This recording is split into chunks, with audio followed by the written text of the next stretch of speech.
Dig Radio, l'instant inspirant, Marianne Castel.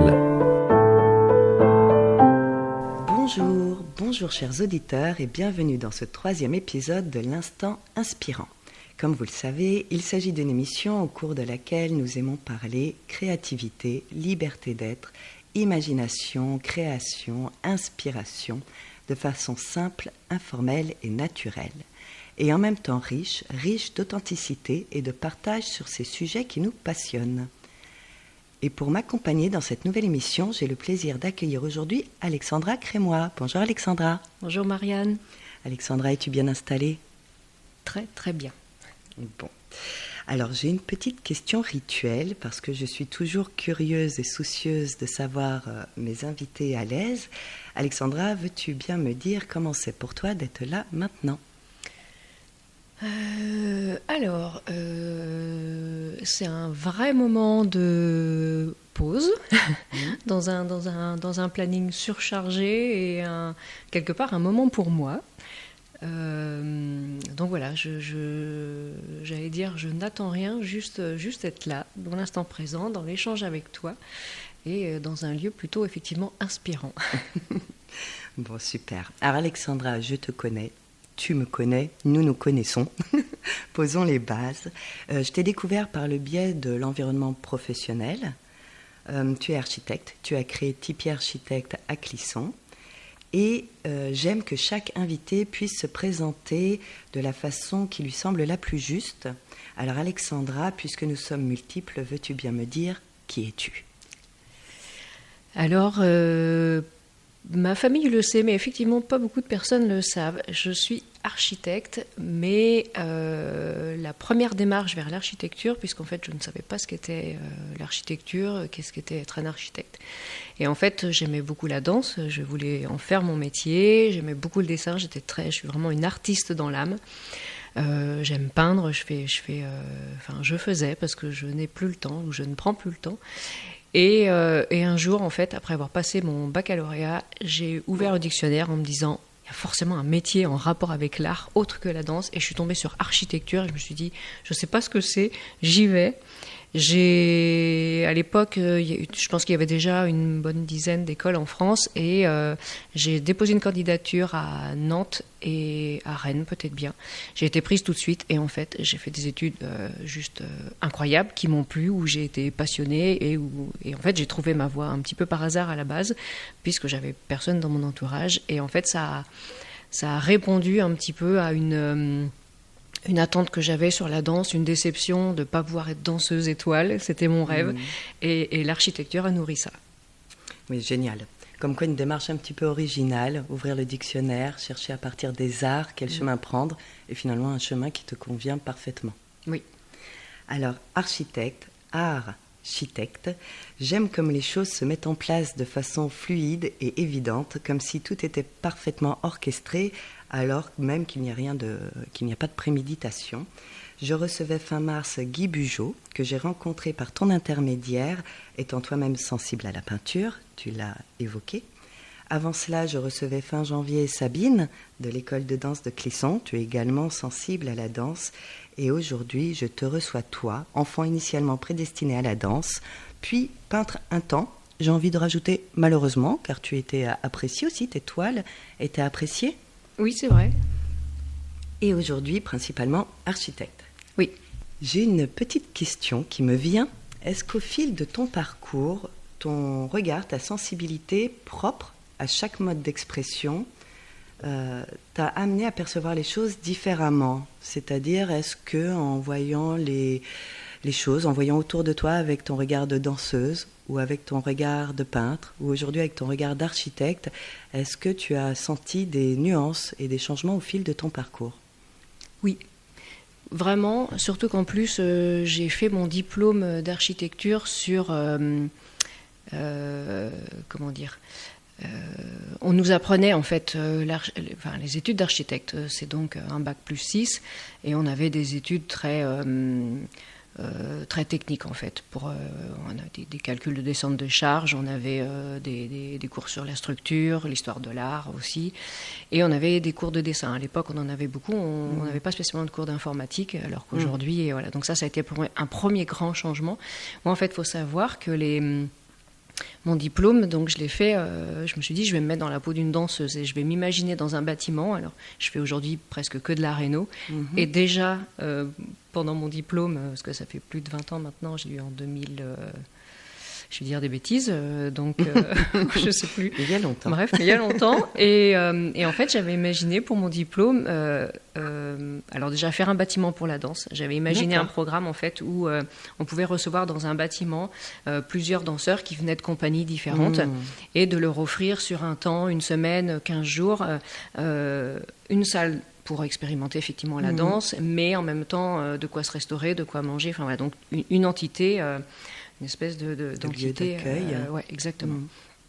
Et donc ce diplôme m'a valu une première partie au Canada, puisqu'en fait j'ai été 1 an à Montréal.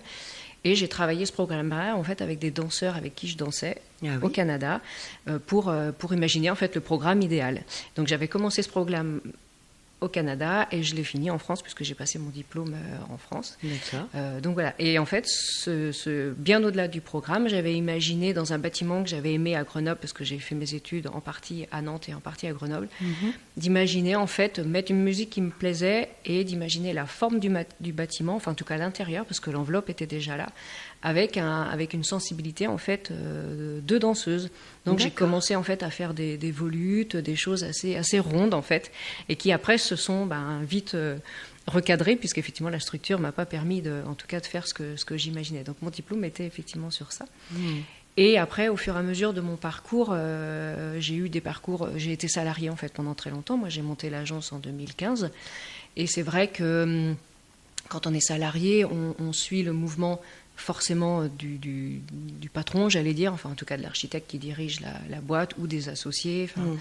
Mais il y a aussi effectivement notre regard à nous en tant que personne.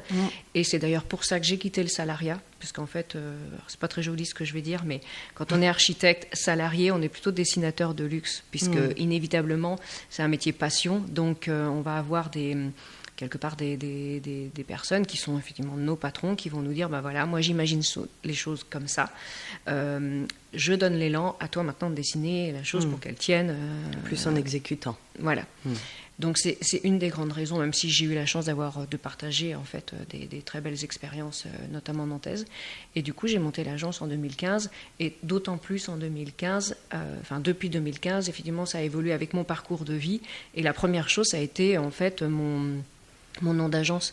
Je cherchais, en fait, je voulais mettre dans un tout petit mot tout ce que j'avais vécu, expliquer aux gens, en fait, en quelques mots, pourquoi j'avais effectivement voulu monter mon agence, pourquoi ce métier, c'était un métier passion, et pourquoi, voilà. Donc ce mot, il est venu en 2015, donc c'est Tipeee, et en fait, il me suit plutôt pas mal. Donc quand on me demande pourquoi Tipeee, j'explique que c'est un habitat primaire qui m'allait. Maman m'a toujours dit, quand tu étais petite, tu te déguisais pas en princesse, tu te déguisais en indienne, il fallait faire des tresses, enfin voilà. Donc en fait, tout prenait un sens. Et effectivement, dans l'évolution de mes projets, sur mon site on voit pas tout, mais dans l'évolution de mes projets, oui, en fonction de comment je me sens, comment je suis dans ma vie, effectivement, les projets en ressentent, oui. Enfin, se sentent... Ton regard de danseuse, de peintre et d'architecte se croise, en fait, tes différents regards. Ouais. Et tu as évoqué, du coup, une notion, effectivement, sur laquelle j'avais envie d'aller avec toi, parce que je trouve intéressant de pouvoir échanger avec toi sur le processus créatif, au-delà de ce qu'on peut considérer généralement comme artistique. Puisque le processus créatif, le fait de créer, ne se limite pas à l'artistique. Et en t'interrogeant, donc toi, enfin en tout cas l'architecte qui est en toi, effectivement, lorsque tu te trouves face à une page blanche, voilà, c'était de savoir comment tu l'abordes pour sentir une idée, la développer, une piste à explorer, réaliser finalement ce travail de conception. Comment ça vient pour toi, du coup? Tu parlais du mouvement. Ouais. Alors du coup, c'est vrai que c'est super intéressant. Dans mes premiers rendez-vous, en fait, je dis toujours aux personnes que je leur imposerai jamais rien. ou en tout cas si je le fais avec douceur, il y a toujours un sens. Et en fait, j'aime à leur dire que en fonction, donc eux, ils vont m'exprimer effectivement un besoin, parce que c'est eux qui vivent la maison, c'est eux qui l'habitent.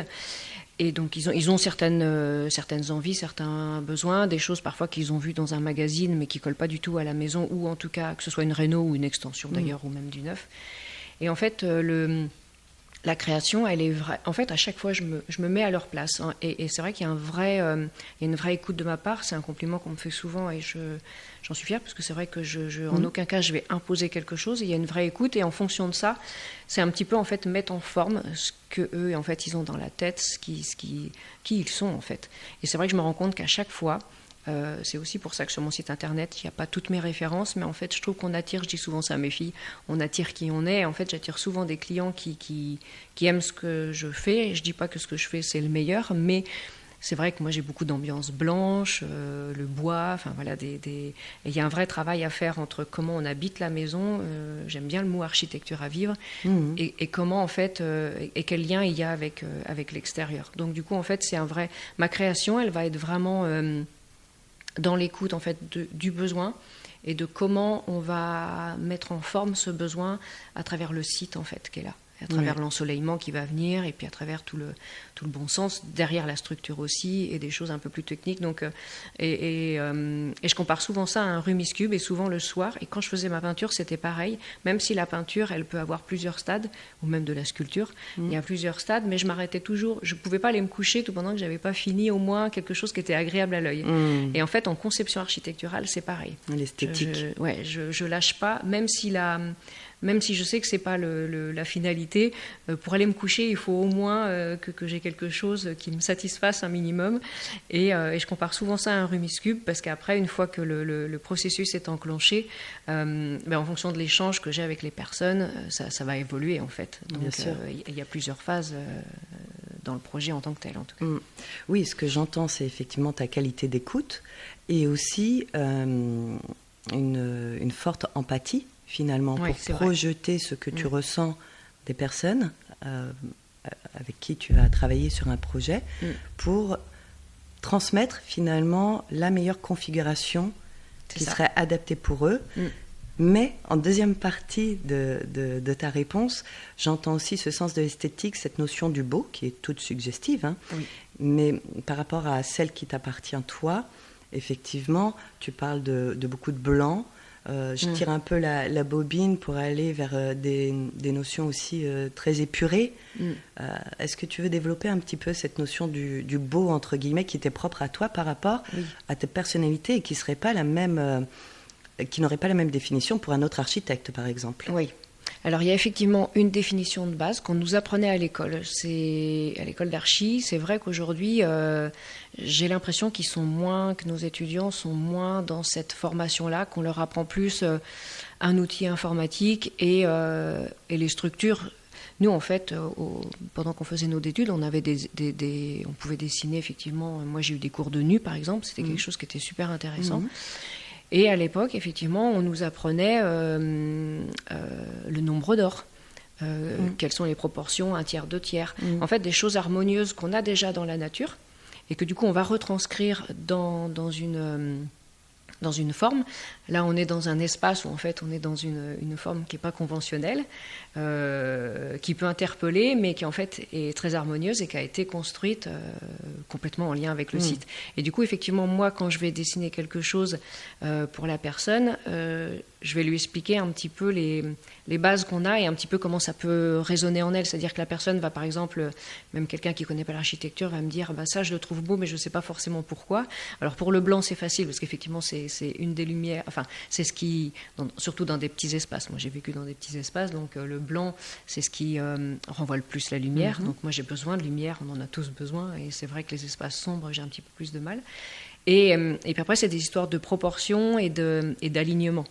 Je fais souvent sourire mes clients avec ça, mais quelque chose qui est aligné va nous paraître harmonieux sans qu'on y prête attention, alors que quelque chose d'un petit peu en désordre, enfin quand je dis en désordre, des choses qui vont être amenées par où il va y avoir des décrochés, par exemple. Oui, la fluidité, tu parles de la fluidité. Voilà, là. exactement. Il y a quelque chose qui n'est pas fluide et qui à un moment donné en fait va va faire, en tout cas pour moi je pense, qu'on est moins bien dans l'espace. Pour être bien dans l'espace, il faut qu'effectivement ce soit bien pensé, mais que ce soit fluide. Et puis après, il y a la manière. Alors c'est vrai que moi, le minimalisme me parle, mais parce que là, pour le coup, je pense que j'ai pas toujours été comme ça. Le père de mes filles me disait souvent, pourquoi cette chose-là, tu la ranges pas tout de suite au lieu... Je pense que j'avais effectivement tendance à m'étaler, et ça m'a appris de vivre avec lui, à effectivement avoir un certain ordre autour de moi, qui aujourd'hui, en fait, quelque part me rassure. Je suis pas maniaque, mais Tu es épurée. je suis épurée. Et quand il y a Je suis trop pas de maniaque, choses, je suis épurée. Voilà. Quand il y a trop de choses, non mais c'est vraiment plus. Quand il y a trop de choses, ça a tendance à me perturber dans un sens. Je me sens étouffée. Je cherchais le mot. Je me sens étouffée quand il y a trop de choses autour de moi. Ok. Il y a un petit aspect aussi en relation avec ton métier que je voulais aborder, c'est que tu fais face à des contraintes. Contraintes liées à la matière, aux matériaux, contraintes liées au jeu de masse et de volume que tu évoquais tout à l'heure, contraintes liées à l'urbanisme aussi. Et comment c'est pour toi de composer en termes de proposition, de conception, avec ces contraintes?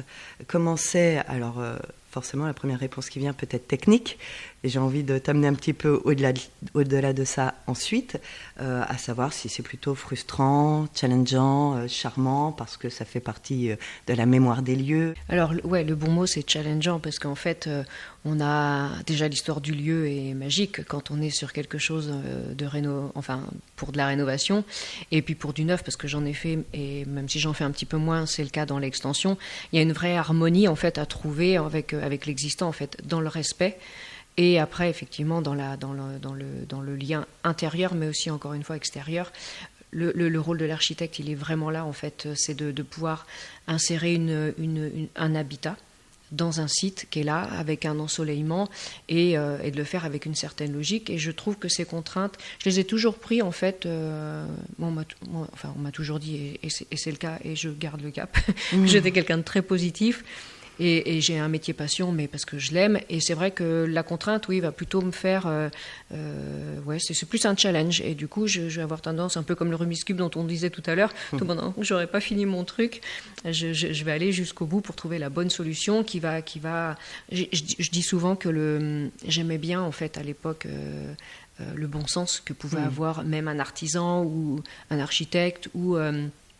une espèce de, j'allais dire un trio avec le client. Le client va effectivement avoir un besoin ou une image qu'il a vue sur Pinterest, surtout maintenant avec tout ce qu'il y a au niveau du net, ou même dans une émission télé d'ailleurs.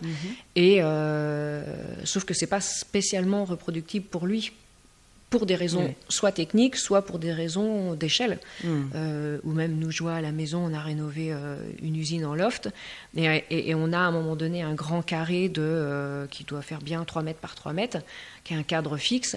Sauf que malheureusement, on n'a pas un paysage comme ici. On a juste la vue sur on va dire un plombier à côté qui nous met un petit peu son bazar, voilà. Mais donc voilà, donc oui, c'est un petit peu de faire le lien avec tout ça, en fait, qui est challengeant, en fait, qui fait qu'on peut y rester tard le soir. Oui, j'imagine. Et d'ailleurs, par ces contraintes, on aborde une notion qui est aussi intéressante à creuser, qui est l'effet de cadre, l'effet même du cadre sur la créativité. Certains peuvent d'un côté penser que le cadre va limiter les possibilités de création, que ça ne permet pas une liberté totale d'expression. De l'autre côté, on peut considérer que c'est justement le cadre qui permet l'abandon propice à la création. Comment tu vois un peu cette notion-là ? Ouais, je suis complètement d'accord. Je trouve que les études d'archi sont intéressantes pour ça, parce qu'on nous fait, on stimule notre imagination, on nous fait créer des choses, et on a des super projets. Et maintenant, avec le recul, surtout que j'ai eu la chance de travailler dans des grosses boîtes nantaises, où un lycée, par exemple, ça peut faire beaucoup de mètres carrés. J'ai travaillé pour les hôpitaux aussi. Et à un moment donné, quand on est dans un process, notamment pour les hôpitaux, qui est un process qu'on n'invente pas, ça veut dire qu'il y a des circuits avec le corps médical. Enfin, il y a un vrai process dans l'élaboration en fait d'un hôpital ou d'une clinique. Enfin, dans ces programmes-là, un lycée c'est différent, c'est-à-dire qu'on va avoir à un moment donné la partie, par exemple pour l'administration, la partie pour l'accueil de l'étudiant, la partie pour le CDI. Enfin voilà, toutes ces choses-là. Donc ça, c'est des programmes qui sont plus ou moins gros qu'on peut nous donner, qu'aujourd'hui je vais plutôt appliquer à l'habitation, mais quand bien même en fait ce cadre-là.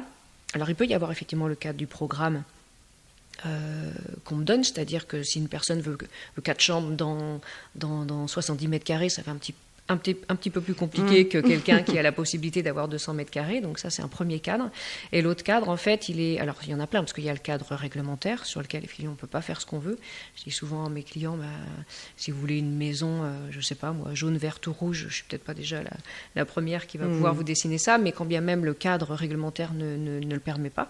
On peut aussi avoir des architectes des bâtiments de France. Et puis je trouve qu'on a le cadre, enfin moi en tout cas, ce qui a le plus changé ma manière de concevoir, c'est le fait de faire du chantier. Je trouve que les étudiants, alors aujourd'hui les études d'archi ont changé par rapport à ça, puisqu'on a une partie en fait de validation d'acquis qui fait qu'en fait on est obligé de faire des stages. Moi à l'époque c'était pas le cas, donc c'est vrai quand on sortait de l'école d'archi, on était des doux rêveurs, mais on savait pas déposer un permis de construire, on savait pas, on avait des données générales, on savait comment communiquer avec quelqu'un, avec un artisan ou avec un bureau d'études, mais effectivement il n'y avait pas ce cadre-là. Et effectivement, le fait de faire du chantier, alors moi je bricole beaucoup, j'adore ça aussi, je suis très manuelle de toute façon à la base, ce qui fait qu'en fait on a un rapport à l'artisan qui fait qu'à un moment donné, on ne dessine pas la même chose. Mon alignement, par exemple, je peux avoir cet échange hyper intéressant avec un artisan, par exemple, sur quelque chose que j'ai dessiné, et en fait en chantier ça ne marche pas, pour une histoire technique ou je ne sais laquelle, et cet échange-là est super riche justement pour réussir à trouver, à sortir un petit peu du cadre, tout en étant sage. Je deviens peut-être plus rebelle avec l'âge, mais je suis quand même sage, de manière générale. Donc ce que j'entends, c'est que finalement, c'est de maîtriser le cadre, de le connaître, permet de pouvoir plus se lâcher. Oui. Parce qu'on sait que derrière, il n'y aura pas un effet boomerang. Ok. Alors on parle de création, de créativité et de ce qui donne envie. Qu'est-ce qui te porte, toi, dans cette création ? Plein de choses en fait. Le matin par exemple quand je me lève, j'aime beaucoup mes filles et mon amoureux et mes parents, mais le matin quand je me lève, franchement je pense à mon boulot tout de suite en fait et ta passion du métier. Ouais. Et du coup je n'ai pas de réponse précise, mais j'aime. Alors évidemment il y a des parties plus chiantes, c'est vrai, il faut quand même le dire, mais ça reste un métier que j'aime et je me verrais pas faire autre chose en fait. Donc et qu'est-ce qui t'inspire ? Alors ce qui m'inspire, c'est alors pour le coup, moi j'ai pas la télé depuis très très longtemps, mais ce qui m'inspire beaucoup, les réseaux sociaux par exemple. C'est vrai que moi je suis essentiellement sur Instagram. Pinterest de temps en temps je me balade dessus, mais plus pour me faire comprendre, parce que moi quelquefois j'ai une idée et même si je travaille en 3D, quelquefois c'est pas facile de l'exprimer à mes clients, donc du coup je vais chercher des photos de réalisations déjà faites pour essayer de leur faire comprendre l'ambiance que ça peut donner. Donc ce qui m'inspire, c'est effectivement des lieux lumineux. Chez moi, j'ai essayé plein de couleurs, mais je reviens toujours au blanc. Être une identité. Ouais, c'est vrai. Et après, ce qui m'inspire, c'est aussi le rapport avec l'autre, au-delà de mon client. Aujourd'hui, je travaille avec des partenaires. Les échanges qu'on a, par exemple, quand on est ensemble au bureau, ça me nourrit. Et c'est vrai que quelquefois, ça peut me faire... c'est vrai que l'esprit peut aller loin et ça peut me faire bouger certains plans que j'ai faits. Mais en fait, quelque part... Le monde autour de moi, quand je dis que je suis positive, c'est que j'aime la vie profondément, j'aime les gens profondément, et la nature. Donc, du coup, c'est vrai que quelque part, tout ça m'inspire. Ce que j'aimais bien dans ce que je disais tout à l'heure au niveau de ce qu'on nous apprenait à l'école d'archi, c'était ce rapport de proportion, en fait. Le beau m'apaise. Pour moi, le beau est... mais dans toute humilité, parce qu'effectivement, si par exemple un client va me dire moi je veux ça parce que je l'ai trouvé beau sur la photo du magazine, je vais pas lui dire d'emblée soit que c'est beau ou que c'est pas beau. D'ailleurs, je vais lui dire que soit on peut effectivement trouver un peu la même chose dans son projet, ou alors qu'on va le faire varier puisque chaque projet est unique. Pour l'adapter. Ouais. Il y a d'ailleurs la thérapie par le beau. Ouais, des personnes qui peuvent être angoissées, qui effectivement en s'autorisant à poser leur regard sur de belles choses, peuvent se sentir tout de suite mieux. Oui, pour moi, c'est un soin. J'ai souvent rapproché l'architecture, enfin l'architecture, c'est peut-être un peu osé ce que je vais dire, mais en tout cas, notre manière d'habiter, enfin notre habitat, il faut qu'on se sente bien, et il faut qu'on soit... il faut qu'on soit serein, il faut qu'on sache se ressourcer par les temps qui courent. Il vaut mieux qu'on se sente bien chez soi, oui, c'est sûr. Et demain, vers quoi tu vas aller? Qu'est-ce qui fait sens pour toi? Alors ça, j'aimerais depuis longtemps, hein. Alors j'arrive pas complètement encore à le mettre en place parce qu'il y a beaucoup de choses qui bougent, mais j'aimerais aller vers... alors je fais déjà des maisons qui sont éco-responsables, mais j'aimerais que ce soit encore... que ça aille encore plus loin. Là, aujourd'hui, c'est juste une histoire de budget, c'est-à-dire qu'aujourd'hui, malheureusement, encore, une isolation en fibre de bois va être plus chère qu'une isolation en laine de verre. Les méthodes de pose ne sont pas les mêmes. Moi, j'ai travaillé longtemps à Grenoble, j'ai eu mon diplôme à Grenoble, et j'ai travaillé longtemps là-bas avant de revenir sur la région nantaise. Là-bas, par exemple, très facilement, on faisait des maisons à ossature bois, et c'était du coup tout à fait... non seulement dans les mœurs, mais du coup les artisans savaient le faire, donc du coup ça avait un prix correct. Aujourd'hui, ici à Nantes et aux alentours, ça c'est devenu plus commun. Mais avant, quand on disait une ossature bois, les gens limite se demandaient si on n'allait pas faire la maison du petit cochon là en paille qui allait s'envoler. Un chalet. Voilà, ou le cliché du chalet, ou le cliché du bois qui est dur à entretenir. Aujourd'hui, on a des bois... qui sont traités naturellement, ou des bois thermofugés. Enfin voilà, il y a plein de solutions, et j'aimerais faire que ça. Alors j'ai fait un petit pas vers ça, c'est-à-dire qu'aujourd'hui je refuse malheureusement tous les projets en fait qui sont pas en pierre, qui est pour moi un projet, enfin du moins un matériau noble, et les extensions qui sont pas en bois. C'est-à-dire que voilà. Alors après, effectivement, dans certains contextes, je vais pouvoir accepter le projet en me disant, bon, au pire, on va faire un bardage bois dessus, mais j'aimerais vraiment raccrocher, accrocher vraiment, en fait, mon architecture à ce...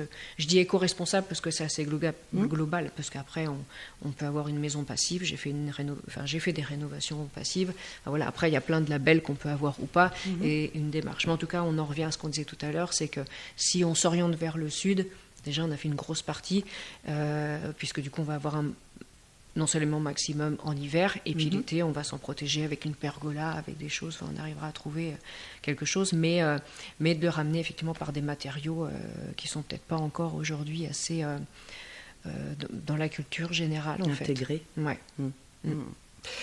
Tu parlais tout à l'heure de partenaires, et c'est vrai que quand je te vois évoluer dans ton univers, quand je vois ta façon d'être et de faire, j'entends, je vois, je perçois la notion de co-création, de faire ensemble et d'oser aller vers quelque chose de nouveau, d'expérimenter. Tu dis souvent que tu veux considérer que tu aimes considérer les gens avec qui tu travailles comme des partenaires, sans espèce de... j'allais dire une espèce de gros mot, de niveau hiérarchique, mais en tout cas de complémentarité.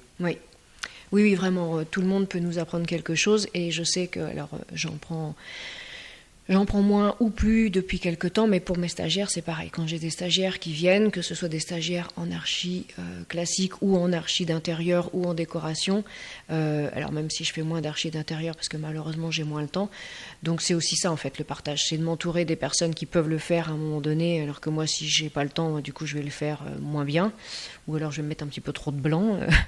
Donc, et oui, pour moi le partenaire c'est vraiment ça, c'est en fait en fait, je l'ai bien vécu parce que j'ai été élevée comme ça, et que j'avais encore une fois l'humilité pour ça. Donc, dessiner des choses pour quelqu'un, ça me dérange pas plus que ça. Mais je trouve qu'aujourd'hui que je peux avoir ce regard inverse, je préfère avoir effectivement des partenaires plutôt qu'un salarié qui va exécuter des choses, y compris dans le chantier d'ailleurs. Les partenaires que j'ai, c'est vraiment des partenaires qui vont faire évoluer aussi le projet dans le chantier. C'est-à-dire que Paul, avec qui... je travaille, et François, ils aiment bien dire qu'ils ne sont pas là pour faire du suivi de chantier, mais de la conception de chantier. Parce qu'effectivement, on prend aussi en compte le partenaire, qui est l'artisan, qui ne réalisera pas la même chose si ce n'est pas le même artisan. Et ça, c'est important de pouvoir co-créer ensemble quelque chose d'idéal pour nos clients. Et cette notion, elle me permet de faire un lien avec la première présentation de l'émission que j'avais faite, au cours de laquelle j'expliquais par quel biais j'imaginais partager avec les invités et les auditeurs ces notions de création, d'inspiration et d'oser-être qui me sont chères. J'avais parlé des conversations, comme on le fait là, et qui sont à chaque fois un moment précieux. J'avais parlé de partage de textes, comme je l'ai déjà fait, et j'avais parlé aussi de la possibilité d'entraide grâce aux expériences de chacun. Et le moment est peut-être venu de s'arrêter quelques instants sur ce point. J'imagine que le partage d'expériences nourrirait la réflexion de chacun, et plus concrètement, chers auditeurs, vous pourriez partager avec nous comment c'est pour vous de créer, d'imaginer, de concevoir, d'oser exprimer, de donner vie à une idée et un projet. Et lors de la prochaine émission, je partagerai vos témoignages en y ajoutant, parfois, pourquoi pas, un regard, une vision, en rebondissant dessus selon mon accompagnement et ce qui me vient. Comme une toile, finalement, qu'on composerait ensemble. Qu'est-ce que tu penses de cette idée, Alexandra ? Ouais. Je trouve ça super parce qu'effectivement, la toile qu'on compose ensemble, ça me fait penser à un projet de vie que j'ai et qui n'a pas été réalisé, qui est, je cherche mes mots, au niveau de l'archi participative. Les écolieux alors il y a l'écolieu, mais au-delà de ça, les chantiers participatifs, oui. où effectivement chacun emmène son savoir pour créer un bâtiment, en fait, un habitat ensemble. Et oui, c'est super important. Je pense que on se dit souvent en développement personnel, c'est quoi le bonheur ? Et moi, je suis sûre qu'à partir du moment où j'ai souvent dit ça à mes filles, le plus important, c'est d'être à sa place. Et pour être à sa place, il faut savoir qui on est. Et pour savoir qui on est, il faut pouvoir exprimer ce qu'on aime sans les images qu'on va alors soit on va vouloir coller à une image d'un parent ou de quelqu'un qu'on idolâtre, ça se dit ça ? Qu'on idolâtre. Je l'ai bien conjugué. Et voilà, et trouver sa place, c'est pas évident. Et je trouve que le faire ensemble, justement, chacun à son échelle et avec un regard bienveillant, en fait, les uns sur les autres, sans domination, effectivement. Ça, c'est quelque chose qui me parle depuis longtemps. D'ailleurs, il y a aujourd'hui alors, je sais que la méditation, par exemple, se pratique avec les enfants. Et ben, typiquement, les CAUE, par exemple... le CAUE, c'est le Conseil en architecture, en urbanisme et en environnement, qui sont des organismes où on peut aller en tant que particulier se renseigner gratuitement. Donc, il y en a un à Nantes, par exemple, et où sur ces lieux-là, ils font de la formation, je crois, qui commencent à former un petit peu les enfants, les jeunes, à qu'est-ce que l'architecture, comment définir un espace autre qu'à travers... une maison modèle qui a été répétée 10, 15 ou 20 standard. fois. Voilà. Bon, eh bien, lançons cette idée. Et puis aussi, déjà, pour chaque personne, le simple choix de commenter, que ce soit sur le fil des commentaires, en message privé, le simple fait d'observer, de constater, je n'ose pas, je le fais, mais vraiment, je me force, ça me demande un effort, ou alors je le fais avec grande aisance, ça dit déjà beaucoup de chacun. Et c'est intéressant d'observer ça, donc lançons l'idée. Qui oserait être le premier ? Oui. Eh bien, c'est sur cette belle perspective, chers auditeurs inspirants, que l'émission touche à sa fin. Un grand merci à toi, Alexandra Crémois de Tipeee Architecte, pour ta venue, ta belle énergie. Et pour ceux qui souhaiteraient faire appel à toi, comment peuvent-ils te retrouver ? Alors idéalement via mon site, mais via Instagram, j'aime bien. Je trouve qu'il y a un côté un peu fluide justement, où si vous regardez Tipeee Architecte, Tipeee comme un Tipeee, le tiret du 6 c'est Architects au pluriel et en anglais, sur Instagram. Et puis sinon j'ai un site internet pareil où c'est juste Tipeee-Architects, ou si vous cherchez architecte à Clisson, vous me trouverez facilement puisque mes bureaux sont à Clisson. Parfait, merci Sylvain, à toi aussi d'être là, de permettre tout ça. Et puis je vous souhaite à chacune et à chacun une très belle journée pleine de créativité. À bientôt. Merci Marianne. Toute la journée, vous écoutez Dig Radio sur digradio.fr.